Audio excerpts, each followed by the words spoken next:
বিশ্ব রাজনীতির মঞ্চে ফের এক নাটকীয় সমীকরণ। একদিকে ইরানের রাজপথে চলছে বিক্ষোভের আগুন, অন্যদিকে পর্দার আড়ালে শক্ত অবস্থান নিচ্ছেন তার ঘনিষ্ঠ মিত্ররা। উত্তর কোরিয়ার কিম জং উন ও রাশিয়ার প্রেসিডেন্ট ভ্লাদিমির পুতিন দুজনই যেন একই সুরে কথা বলছেন। বার্তা স্পষ্ট, চাপ, হুমকি কিংবা নিষেধাজ্ঞা কোনো কিছুতে তারা পিছু হটবেন না। উত্তর কোরিয়ার সর্বোচ্চ নেতা কিম জং উন মানেই বিশ্ব রাজনীতিতে উত্তেজনার ঢেউ। অস্ত্রের গর্জন, ক্ষেপণাস্ত্র পরীক্ষা সবকিছুর মাঝেই এবার তিনি দিলেন এক বিস্ফোরক রাজনৈতিক ঘোষণা। কিম জানিয়ে দিলেন রাশিয়ার প্রেসিডেন্ট ভ্লাদিমির পুতিনের যে কোনো নীতি ও সিদ্ধান্তের প্রতি তার সমর্থন থাকবে নিঃশর্ত। পিয়ংইয়ং এর ভাষায় এতে কোনো শর্ত নেই কোনো আপোষ।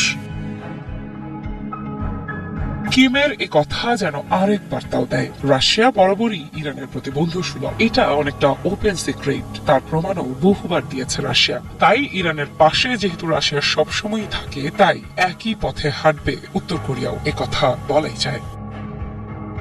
রাষ্ট্রীয় সংবাদ মাধ্যম কোরিয়ান সেন্ট্রাল নিউজ এজেন্সির বরাতে জানা যায়, পুতিনকে পাঠানো এক চিঠিতে কিম জং উন স্পষ্ট ভাষায় লিখেছেন তিনি রুশ প্রেসিডেন্টের সব সিদ্ধান্তকে সম্মান করেন এবং সর্বাত্মকভাবে সমর্থন করেন। কিমের কথায়, আপনার এবং আপনার রাশিয়ার স্বার্থে আমি সবসময় আপনার পাশে থাকতে প্রস্তুত। শুধু তাই নয়, তিনি জোর দিয়ে বলেন এই অবস্থান সাময়িক নয়, এটি স্থায়ী, চূড়ান্ত এবং অপরিবর্তনীয়। চিঠির ভাষা কেবল কূটনৈতিক ভদ্রতার মধ্যে সীমাবদ্ধ নয়, এখানে রয়েছে আবেগ, রয়েছে আদর্শিক ঐক্য। কিম লিখেছেন পুতিনের সঙ্গে তার সম্পর্ক প্রকৃত কমরেড সুলভ। তিনি বলেন এই বন্ধুত্বই তার কাছে সবচেয়ে মূল্যবান এবং সবচেয়ে গর্বের। আন্তর্জাতিক রাজনীতির শীতল কূটনৈতিক ভাষায় এমন আবেগঘন বার্তা খুব কমই দেখা যায়।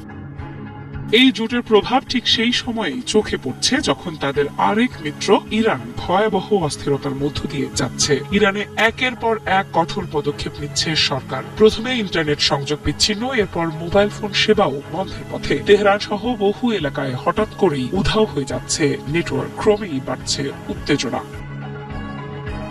টিআরটি ওয়ার্ল্ড জানিয়েছে শুক্রবার থেকে ইরানের বহু শহরে মোবাইল নেটওয়ার্ক কাজ করছে না, ফোন কল যাচ্ছে না, বার্তা আদান প্রদান বন্ধ। সরকারিভাবে কিছু না বললেও বাস্তবে দেশটি এখন কার্যত যোগাযোগ অবরোধের মধ্যে।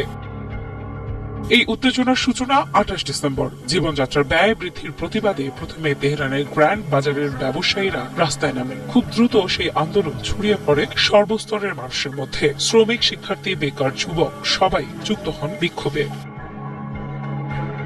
টানা 12 দিনের আন্দোলন 8 জানুয়ারি রাতে ভয়াবহ রূপ নেয়। রাজধানী তেহরান সহ বিভিন্ন শহরে হাজার হাজার মানুষ রাস্তায় নেমে আসে। স্লোগানে স্লোগানে মুখর হয়ে ওঠে রাজপথ, ক্ষোভের তীর সরাসরি সরকারের দিকে।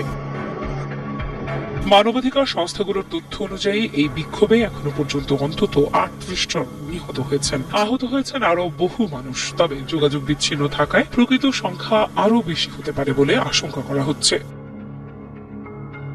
এই পরিস্থিতিতে আন্তর্জাতিক রাজনীতিও উত্তপ্ত। যুক্তরাষ্ট্রের প্রেসিডেন্ট ডোনাল্ড ট্রাম্প হুঁশিয়ারি দিয়েছেন, ইরান সরকার যদি বিক্ষোভকারীদের উপর হত্যাযজ্ঞ চালায় তাহলে যুক্তরাষ্ট্র সরাসরি হস্তক্ষেপ করবে এবং শক্তিশালী হামলা চালাবে।